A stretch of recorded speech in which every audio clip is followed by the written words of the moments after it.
200 pages book ఉందా అండి? ఉందమ్మా. ఒకటి ఇవ్వండి.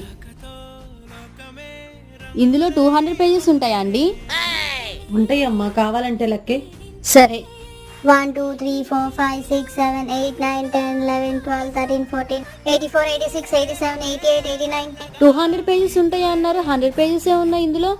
నీకు లెక్కేటో రాలేదో, నేను లెక్కేస్తాను. 1 2 3 4 5 6 7 8 9 10 11 12 13 14 15 16 150 151 152 199 200. 200 పేజీలు ఉన్నాయిగమ్మా. అవునా, సరే అండి. ఎంత అండి? 20 రూపీస్ అమ్మా. ఇదిగోండి 20 రూపీస్. అదేంటి 10 ఇచ్చావు, 20 ఇవ్వమ్మా. ఇదిగోండి ఇటు 10 ఇటు 10 మొత్తం 20 తీసుకోండి.